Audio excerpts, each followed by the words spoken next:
Kita kembali di Rakyat Bersuara. Tadi masih susah Jawa Tengah, tapi supaya saya nggak lupa, saya tanyakan dulu soal Jawa Tengah. Nanti langsung saya lempar ke sebelah sini. Ada Bung Tif, ada Bang Rosyid, dan ada Bang Hendar Sam. Silakan.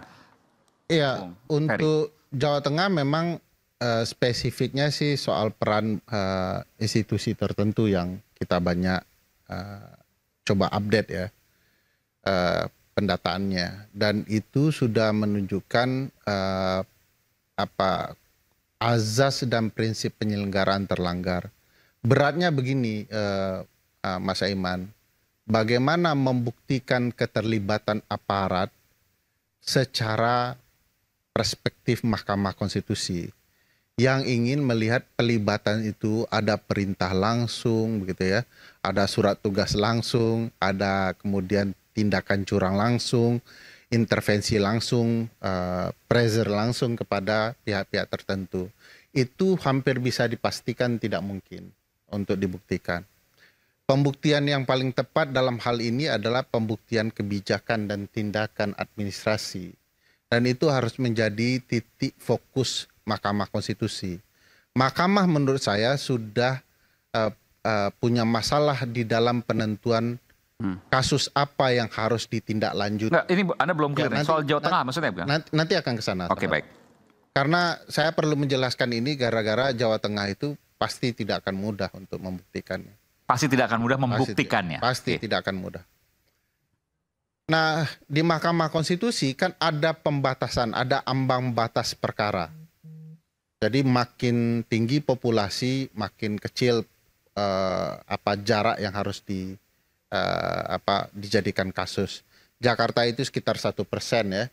Kalau tidak sampai jarak selisih suara 1%, dia tidak bisa masuk ke Mahkamah Konstitusi. Oleh karena itu, strateginya adalah memastikan putaran kedua. Karena memang Jakarta wajib 50% lebih. Gitu ya.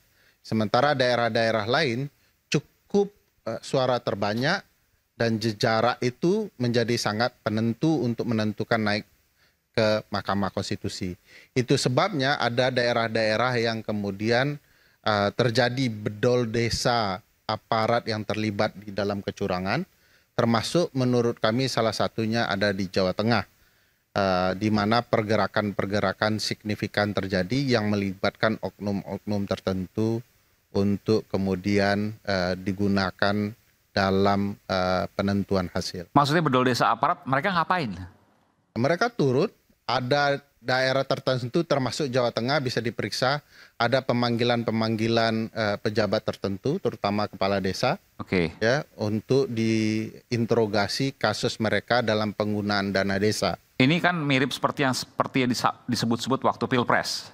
Iya, tetapi tidak ada pemanggilan yang kemudian seterbuka ini ya di Pilkada. Kemarin itu memang ada beberapa pemanggilan tetapi jumlahnya tidak masif di satu tempat. Kalau ini memang di Jawa Tengah itu banyak sekali yang dipanggil, yang kemudian ada berapa datanya Anda punya? Nanti puluhan, ratusan? Ya, karena itu akan bicara soal signifikansinya dengan jumlah suara DPT ya. Nah, tapi kami tidak ingin menjelaskan kepada publik kecurangan itu berbasis selisih suara, tetapi bagaimana proses itu dilakukan curang secara terstruktur, sistematis dan masif. Khusus masifnya tidak bicara soal penghitungan real, tapi potensi suara yang dirusak karena keterlibatan berbagai pihak. Jadi sementara ini pertemuan Anda ya, di satu daerah itu berbeda dengan daerah yang lain caranya. Kalau versi Anda bicara soal kecurangan, begitu ya? Ini saya ingin bicara terbuka juga supaya publik tahu. Betul, tapi betul pertanyaan saya betul ya? Betul. Spesifik gitu ya? Ya. Setiap daerah punya caranya spesifik masing-masing. Ini versi Anda, oke? Ya, saya ingin bicara terbuka kenapa teman-teman pegiat kepemiluan tidak terlalu berani jor-joran satu dan kemudian datanya harus dicari sangat sulit. Ini jadi evaluasi kita bersama. Beberapa teman-teman pemilu yang kemudian punya kerjasama dengan lembaga-lembaga tertentu untuk mensupport demokrasi, dananya itu dihentikan oleh pihak-pihak tertentu. Dalam konteks ini adalah aparat intelijen. Jadi teman-teman pemilu sudah dimatikan jauh hari sebelum pilkada, bahkan mendekati pilpres. agar kemudian mereka kesulitan memantau dan mendetailkan bukti-bukti yang mereka temukan. Emang dananya dari siapa sih mereka? Ya, teman-teman itu bekerja sama, baik donor dalam negeri maupun donor... Kalau donor luar negeri kan nggak bisa dipengaruhi. Oh, sangat bisa dipengaruhi. Sangat bisa? Sangat bisa dipengaruhi. Yang bekerja... Kalau donor luar negeri itu kan sudah on treasury, bukan off treasury lagi. Meskipun uangnya ada di apa namanya lembaga donor, tapi dia tercatat di APBN. Dan orang-orangnya di sini juga perwakilan misalnya gitu? Tidak, kan mengeluarkannya harus seizin Kementerian Keuangan, Bappenas dan sebagainya. Dan itu bisa diintervensi. Ya, dan Anda temukan itu?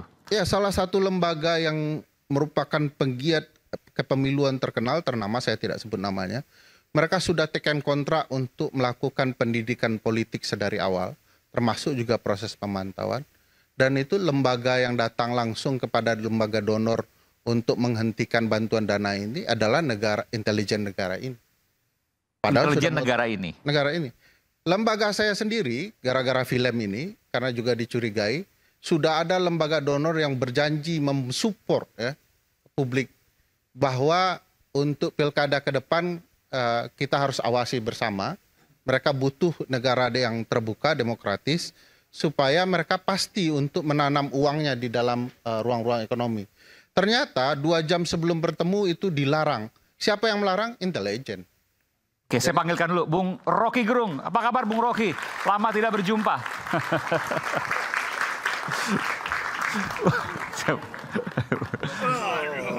Profesor Rocky ya.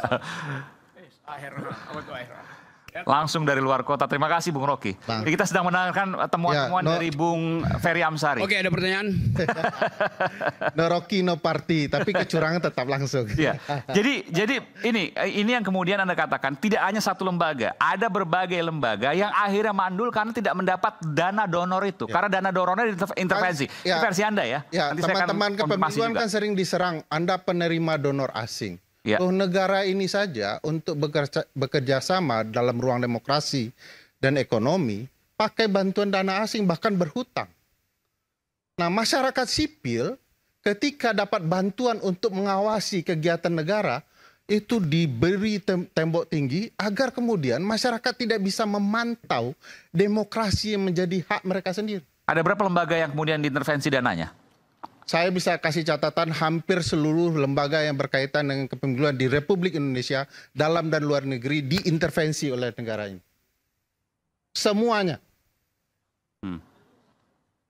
Oke. Dan itulah kenapa kemudian kita mendengar sekarang tidak ada suara lagi dari mereka. Takut. Begitu kita datang bicara kerjasama, itu semua lari. Si donor-donor tadi? Semua donor-donor. Jangankan donor-donor, termasuk kemudian kedutaan-kedutaan besar yang selama ini bercerita soal demokrasi. Mereka takut dengan tekanan-tekanan. Masa negara luar takut dengan negara? Kalau negara luar ada bisnisnya di sini ya takut. Oke, karena bisnis. Ya, mereka kan perlu menyelamatkan kepentingan ekonomi dan lain-lain. Mereka harus memilih antara itu. Ya. Oke, baik. Tadi sudah disampaikan, saya pikir cukup panjang. Saya ingin mungkin ada tanggapan atau mungkin pertanyaan. Bung Endarsam, Bung Tif, silakan. Ya, terima kasih nih. Selamat datang nih Pak Profesor Rocky Gerung. Saya menikmati terus nih, tapi baru sekali ketemu kita nih. Terima kasih, Dr. Ferry. Yang mau dijawab daerah mana, Pak Tif? Banten, Jawa Tengah? Umum aja dulu. Umum, oke, silakan. Manasan dulu kita. Oke. Yang pertama, pohon pepaya di pinggir tebing. Nama saya Tifatul Sembiring.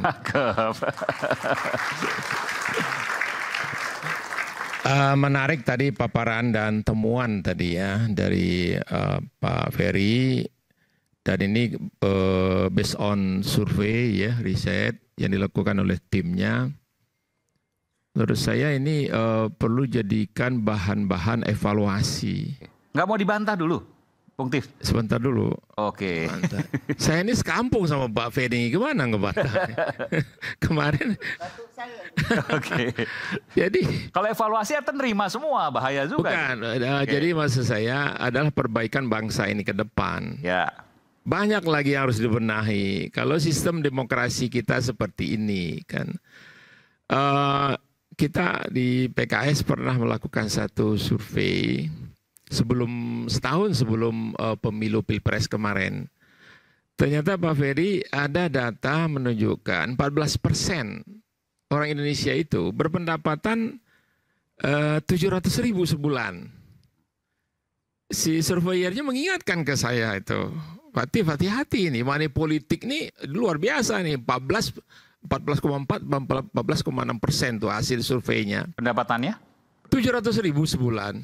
Kan makan kangkung orang gitu kan. Itu kalau kepala keluarga ya, bukan per orang dia nggak makan nasi. Kalau dia makan nasi dia nggak makan kangkung kalau pendapatannya segitu. Iya.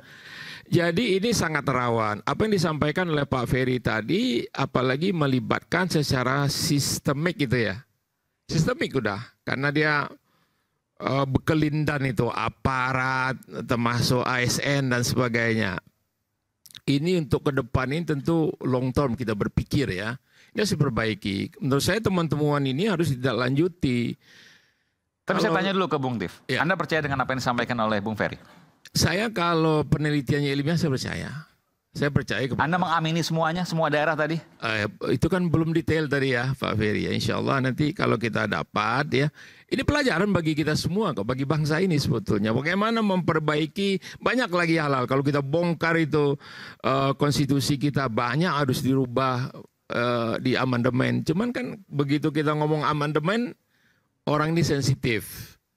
Ya kan, termasuk juga pasal 22D Undang-Undang Dasar Negara Republik Indonesia, pasal 6, pasal 7, nggak ada tuh syarat 20% mencalonkan presiden, tapi itu terus diterapkan oleh partai-partai besar supaya yang kecil-kecil ini nggak bisa, contohnya begitu. Jadi menurut saya lebih melihat ke depan bahwa apa yang dihasilkan dari riset ini kan nggak gampang mereka lakukan.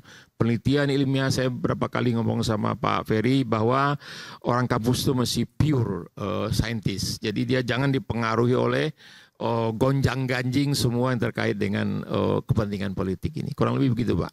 Jadi kalau seandainya tadi bicara Jakarta, Banten, Anda setuju juga dong kan Jakarta, Banten, ini kemudian Anda dikritik oleh Bung Ferry. Ya, diungkap saja datanya, saya setuju itu. Baik. Kenapa jungkir Bali itu, ya bagus jungkir bisa Bali ya, ada yang jungkir nggak Bali-Bali itu. Sebetulnya tidak sebesar itu. Waktu Pak Ahmad Iriawan sama Deddy Yusuf memenangkan pilkada di Jawa Barat, ya waktu itu sebetulnya tidak ada yang memprediksi hasil survei, bahkan sepekan sebelum itu Pak Ferry, tidak ada yang memprediksi, selalu di bawah 10%, 12%, segitulah kurang lebih. Tapi pas begitu hari H 43, 44%. Gitu dari tiga kandidat, 3 pasang waktu itu. Jadi menurut saya kalau ada datanya based on riset, survei, monggo saya setuju ini lanjut. Silakan, Bung Endar Sam. Iya, terima kasih Bung Aiman. Bung Ferry Amsari bukan hanya sebagai seorang akademisi, tapi dia juga memang seorang bintang film saat ini. Bintang film Dirty Vote. Ya kan? Jadi saya pengen menanggapinya beberapa hal. Tadi kan secara struktur dan sistematis Bung Ferry sudah menyampaikan terkait masalah masukan-masukannya ini ke depan. Saya senada dengan apa yang disampaikan oleh Bang Tif tadi, bahwa kalau ini memang merupakan PR kita bersama untuk ke depan menjadi masukan dan ini bisa diejawantakan dalam regulasi ke depannya, ini ya kita tinggal ikut saja dengan itu ya. Nah, tapi yang kedua bahwa memang kita harus naik dulu ke hal yang paling atas, bahwa regulasi ini sudah terbentuk dan sudah disepakati bersama oleh para stakeholder. Stakeholder itu para pembentuk undang-undang itu ya ada seluruh partai yang ada di situ. Ada dari Gerindra, ada partai yang mayoriti di situ PDIP dan lain sebagainya, kan seperti itu. Nah, yang berikutnya hasil daripada produk itu mengkanalisasi hal tersebut, ya kan, bahwa setiap ada pelanggaran laporkan ke Bawaslu. Yang perlu saya mention, ini kesepakatan antara seluruh partai. Ya, jadi kita harus komit dulu dengan itu. Sebentar, jadi begini, kalau seandainya ada sesuatu kenapa kemudian tidak dilaporkan ke Bawaslu? Anda logikanya Iya kurang sih. Dan itu kan kalau seandainya bisa dibuktikan, kenapa tidak dilaporkan segera ke Bawaslu? Itu Iya. logika Anda ya? Jadi- Saya boleh merespon Bawaslu itu sebentar aja. boleh nggak saya lanjutkan dulu nanti Tapi untuk Bawaslu itu boleh nggak? Sebentar, nanti saya berikan. Nanti ya biar kita diskusinya juga jadi enak ya. Nah artinya itu kesepakatan bersama kita untuk itu. Jadi dan itu kan sudah pernah dicoba juga. Tadi sudah di headlinesnya sudah pilkada rasa pilpres. Nah formulasi apa yang disampaikan oleh Bung Ferry tadi itu sudah disampaikan juga ya argumentasinya di dalam pilpres kemarin oleh Ganjar ya dan oleh Pak Anies dan ditolak. Tidak beralasan secara hukum seperti itu. Jadi ya suka tidak suka memang seperti itu. Kesepakatan kita bersama seperti itu. Ya. Balik lagi, masukan-masukan itu akan kita sama-sama tabung. Ini korbannya bukan cuman dari pihak sana saja. Semua ikut menjadi korban terkait dengan hal tersebut. Ya. Jadi artinya apakah yang dikatakan oleh Bung Ferry itu hanya menyorot kepada satu sisi saja, ya kan? Hanya menyorot kepada satu pihak saja, ya kan? Dugaan kecurangan oleh Kim Plus umpama seperti itu, ya kan? Apakah ada kecurangan lain di sisi yang lain? Apakah itu juga dibahas dan diteliti juga oleh Bung Ferry? Kan itu yang harus fair ya. Jangan hanya yang merugikan calonnya. Itu saya Gerindra lah saja dan Bung Tif gitu ya. Iya, dan Bung Arief Rosyid. jadi saya netral aja nggak ada ya. Dilihat nggak ada kecurangan yang lain nggak? Iya makanya kan. Kalau dalam hal ini misalnya Bung Arief mengatakan di Jakarta gitu kan. Saya ambil contoh ini. Saya udah kalau aspek hukum sudah rigid seperti itu. Ya kita ambil aspek sosial dan psikologis masanya dulu. Contoh seperti di Banten. Ya. Di Banten itu ya kalau kita lihat secara psikologisnya bahwa dinasti yang berkuasa di sana sudah 20 tahun lebih. Ya. Masyarakat di sana dari artinya 20 tahun yang lalu ini berkembang. Anda tahu ada di sana daerah urban dan juga daerah modern, BSD dan lain sebagainya sampai ke pelosok-pelosok. Ya kan? Yang mereka lihat itu stigma yang ada pada sosok yang ditampilkan pada saat itu. Ketika orang melihat seorang Airin, yang dilihat bukan cuma Airinnya, tapi yang dilihat adalah suaminya itu Bagus Wawan. Yang dilihat kakak iparnya Atut, yang kedua-duanya notabene adalah mantan terpidana korupsi. Itu yang pertama. Ironisnya lagi, ya kan, kalau kita merujuk kepada ke belakang, ya, kalau Anda ingat 73 ya mobil mewah yang disita oleh KPK oleh suaminya Bu Airin pada saat itu. Bagus Heri Wardana ya. Ada Lamborghini, itu mobilnya ceper, ya, ada Ferrari dan lain sebagainya. Ini terdistraksi ke dalam pikiran masyarakat di sana. Ironisnya, mobil-mobil yang secara inkrah dan putusan itu sudah dianggap sebagai hasil korupsi, dikendarai oleh mereka, kroni-kroninya mereka, tapi mobil itu nggak bisa jalan di Banten. Karena apa? Jalan Banten rusak. Tapi sebentar, tadi menarik. Kalau seandainya surveinya tiba-tiba berubah, yang tadinya Airin tinggi 77%, kan jomplang sekali, tiba-tiba kemudian berbalik pada saat pilkada, bagaimana penjelasannya? Banyak sekali teori yang mengatakan hal tersebut. Banyak sekali contoh kasus ya di beberapa daerah, kepala-kepala daerah yang... Teorinya apa Mas? Coba tadi banyak sekali teori kan. Kasih satu aja teorinya. Ahmad Ali di Sulteng. Ahmad Ali Sulteng. Jelaskan nama publik. Ya bisa kita jelaskan bahwa di sana dia leading, kemudian dia kalah. Nanti Itu bukan ini bukan teori, sekedar itu empirik, leading, Mas. tapi membalikkan suara 77%. Ya, Anda lalu boleh ubah 32 menjadi Anda boleh ya berlindung di balik frasa-frasa akademik seperti itu. Lah, Saya ini Nggak, tunggu. Kenapa saya dianggap berlindung dari frasa Nggak, akademik? boleh Yang nggak bilang saya banyak jelas? teori tadi Mas. Jangan ganggu Mau saya dengar dulu. teori dong. apa? Saya jelaskan dulu. Ilmuannya siapa? Mas, Saya tidak ada menjelaskan satu teori. penting nama dikarang oleh Mariam Ascot, ya, dikeluarkan oleh. Sekarang boleh nggak saya jelaskan dulu? Saya jelaskan supaya Anda tidak menuduh ya. Enggak, saya enggak menuduh. Saya hanya di dalam mengkomparasi fakta. Survei di sana tidak sekedar ruang politik, ada nalar ilmiah di dalamnya. Yes. Pemahaman matematika, statistika, logika yang benar. Apa yang terjadi di Banten tidak logis secara keilmuan dan praktik kecurangannya juga sudah dijelaskan. Ada 32% suara beralih tidak sampai dalam hitungan 1 bulan. Itu betul-betul impossible. Kecuali 1 minggu. Menurut Anda impossible. Boleh nggak sih saya jelasin dulu?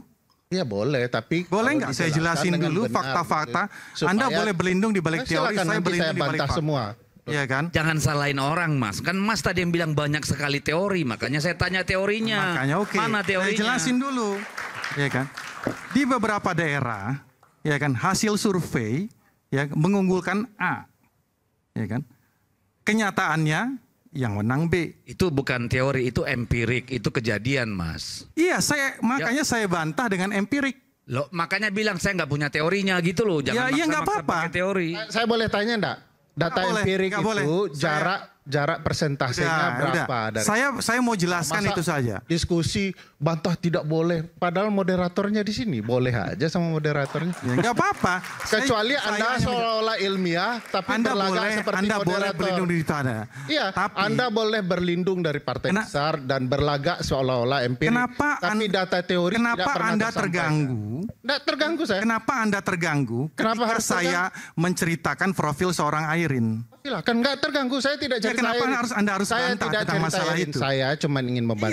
Iya, ketika saya menceritakan masalah ada itu, orang lain Anda terganggu. yang beralih suaranya dia jadi kalah. Nah, Iya. berapa datanya? Ya, sekarang Anda Berapa terganggu jumlah dengan persentasenya? Jangan bohongin Ya, publik udah, lah. Anda yang bohongi Gapnya publik. berapa itu yang Anda bilang tadi Udah, Mas Ali? sekarang- Persentasenya berapa? Supaya jangan digebiak uyah Mas. Kita kan ini mau kasih Boleh nggak pencerdasan saya publik. ngomong lagi? Ya silakan, tapi Iya yang kan? jelas gitu loh. Partai Demokrasi Indonesia tapi nggak demokratis gitu loh.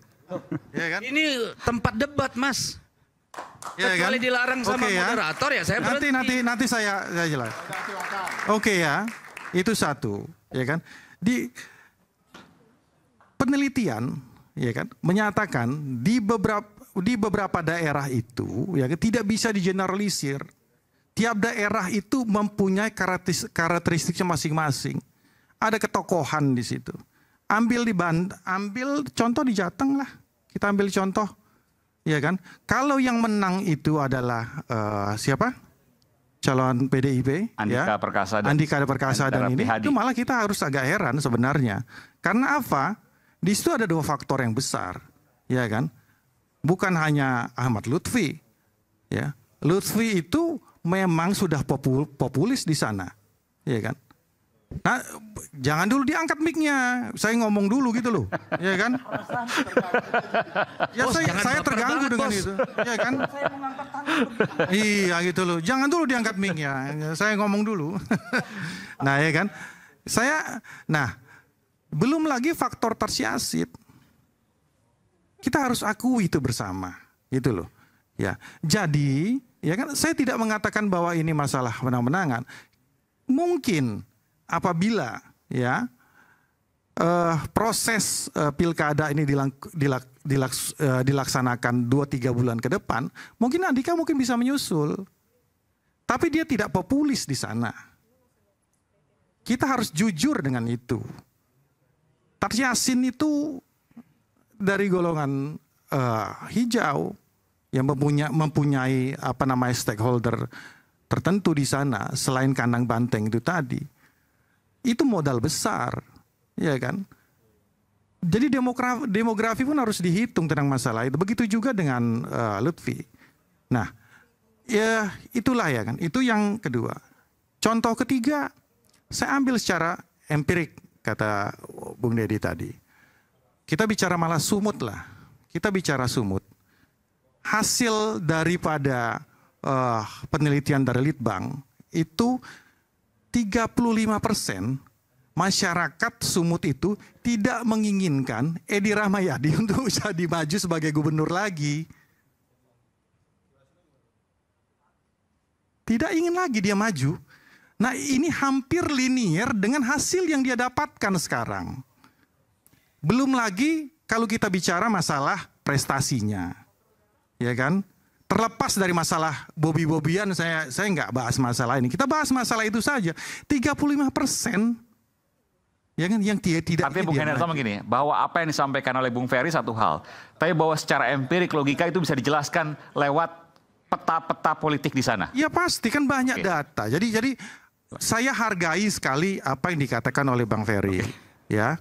Saya hargai itu masukan, tapi bukan untuk saat ini, tapi untuk regulasi kita ke depannya. Oke, saya berikan kesempatan nanti ke Bung. Oke, sedikit ya, karena saya mau break dulu, benar ya. Itu tidak ilmiah nggak apa-apa juga. Pertama satu soal. Empirik itu ilmiah apa tidak? Ya tunggu dulu, data itu data, bukan soal ilmiahnya. Lihat dulu penjelasan Anda kan beberapa hal. Saya melihat ada beberapa hal yang perlu dibantah karena tidak ilmiah. Satu soal Bawaslu dikatakan harus lapor. Saya kasih tahu ya. Misalnya dalam kasus keberpihakan Pak Prabowo dalam Jawa Tengah. Bawaslu menggunakan pasal 70